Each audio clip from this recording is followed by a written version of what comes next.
YCP 4వ సిద్ధ సభకు భారీగా తరలి వస్తున్నాయి పార్టీ శ్రేణులు. వైసీపీ జెండాలు ఫ్లెక్సీలతో నిండిపోయింది మేదరమెట్ల సభా ప్రాంగణం. మేదరమెట్ల సిద్ధ సభపైనే అందరి చూపు ఉంది. జగన్ చేయనున్న ప్రసంగంపై పొలిటికల్ వర్గాల్లో ఆసక్తికర చర్చ జరుగుతోంది.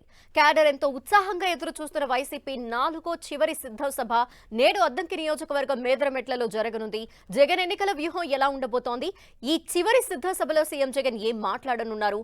క్యాడర్ కి ఎలాంటి దిశానిర్దేశం చేయనున్నారు అనేది ఆసక్తికరంగా మారింది. టీడీపీ, బీజేపీ, జనసేన పొత్తుల ప్రకటన తర్వాత సీఎం జగన్ నిర్వహిస్తున్న సిద్ధం సభ కావడంతో పొలిటికల్ హీట్ పెంచుతోంది. వై నాట్ 175 అంటూ ముందుకు వెళ్తున్న జగన్ టీడీపీ, బీజేపీ, జనసేన పొత్తుల ప్రకటన తర్వాత నిర్వహించే ఈ సభలో ఏం చెబుతారు అనేదే ఇప్పుడు అంతటా చర్చనీయాంశంగా మారింది. గత 3 సభలు ఒక ఎత్తు, ఈ చివరి సిద్ధ సభ ఒక ఎత్తు అంటోంది వైసీపీ. ఈ సభలో ఎన్నికల మేనిఫెస్టో కూడా ప్రకటించే ఛాన్స్ ఉంటుందని వైసీపీ వర్గాలంటున్నాయి. ఇప్పటి వరకు జరిగిన 3 సిద్ధ సభలు ఒక ఎత్తు, మేదరమెట్ల సిద్ధ సభ మరో ఎత్తు అంటోంది వైసీపీ. ఈ చివరి సిద్ధ సభలో సీఎం జగన్ ఏం మాట్లాడనున్నారు? గంట నుంచి గంటన్నరకు పైగా ఉండనున్న జగన్ ప్రసంగంలో ఏ అంశాలు చెప్పబోతున్నారు? టీడీపీ, బీజేపీ, జనసేన పొత్తులపై ఎలాంటి వ్యాఖ్యలు చేయనున్నారు? తమ ప్రభుత్వం ఏం చేసింది, ఇక ఏం చేయబోతోంది అనేది క్యాడర్ కి జగన్ క్లారిటీ ఇవ్వనున్నారు. వారం రోజుల్లో ఎన్నికల షెడ్యూల్ వచ్చే అవకాశం ఉంది. దీంతో ఈ సభ ద్వారా వైసీపీ లక్ష్యాలను క్యాడర్ కి నిర్దేశం చేయనున్నట్టు తెలుస్తోంది. ఇందుకే క్యాడర్ కి ఎలాంటి దిశానిర్దేశం చేయనున్నారు జగన్?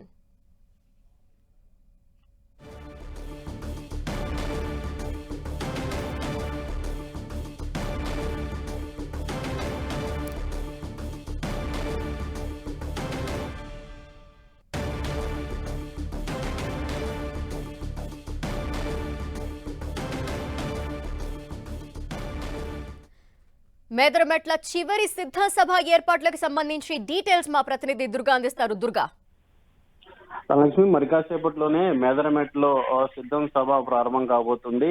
3:30కు తాడేపల్లి క్యాంపు కార్యాలయం నుంచి సీఎం జగన్ బయలుదేరి వెళ్లబోతున్నారు. అయితే ఇప్పటికే మేదరమెట్ల సభ ప్రాంగణం అంతా కూడా కార్యకర్తలు, పార్టీ క్యాడర్ తో కిక్కిరిసిపోయినటువంటి పరిస్థితి కనిపిస్తుంది. మొత్తం 6 జిల్లాలు, ఏదైతే ప్రస్తుతం పార్లమెంట్ వారీగా ఉన్నటువంటి 6 జిల్లాలు, అలాగే 3 ఉమ్మడి జిల్లాల నుంచి మొత్తం 54 నియోజకవర్గాలకు సంబంధించినటువంటి క్యాడర్ అంతా కూడా ఈ పార్టీ సభకు హాజరు కాబోతున్నారు. మొత్తం 15 లక్షల మంది ఈ సభకు వస్తారంటూ కూడా పార్టీ నేతలు అంచనా వేస్తున్నారు. దానికి సంబంధించినటువంటి ఇన్ఫర్మేషన్ కూడా ఆల్రెడీ కార్యకర్తల నుంచి వచ్చిందంటూ కూడా విజయసాయి రెడ్డి కొద్దిసేపటి క్రితమే చెప్పడం జరిగింది. అయితే ఈ సభ అనేది చాలా ప్రతిష్టాత్మకంగా తీసుకున్నారు. ఒక పక్క ఎన్నికల షెడ్యూల్ కూడా ఒక వారం రోజుల్లోపే వచ్చే అవకాశం ఉన్నటువంటి నేపథ్యం.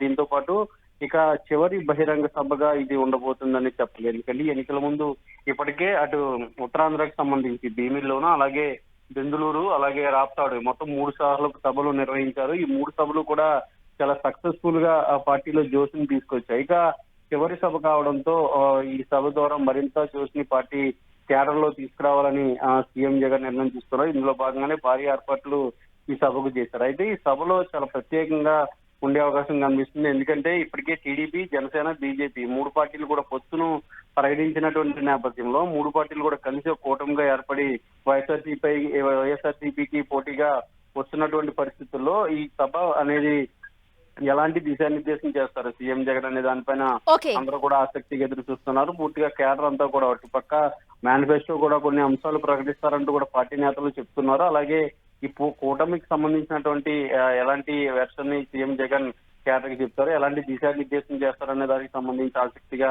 ఎదురు చూస్తున్నారు. ఒక పక్క పొలిటికల్ గా ఏ విధంగా ముందుకు వెళ్లాలనేది దిశానిర్దేశం చేయడంతో పాటు రానున్న రోజుల్లో ఏం చేయబోతున్నాం అంటే గత 5 ఏళ్లలో చేసినటువంటి అంశాలన్నీ కూడా చెప్పడంతో పాటు రానున్న రోజుల్లో ఏం చేయబోతున్నాం అనేది కొత్త అంశాలు కూడా సీఎం జగన్ ప్రకటిస్తారంటూ కూడా పార్టీ నేతలు ఆశాభావం వ్యక్తం చేస్తున్నారు. అయితే ఏదైనప్పటికీ కూడా రాష్ట్ర చరిత్రలో ఈ సభ చాలా ఒక చరిత్రగా నిలిచిపోవాలనేది వైఎస్ఆర్సీపీ నేతలు చెప్తున్నారు. అందుకోసమే భారీ ఏర్పాట్లు కూడా చేశాము.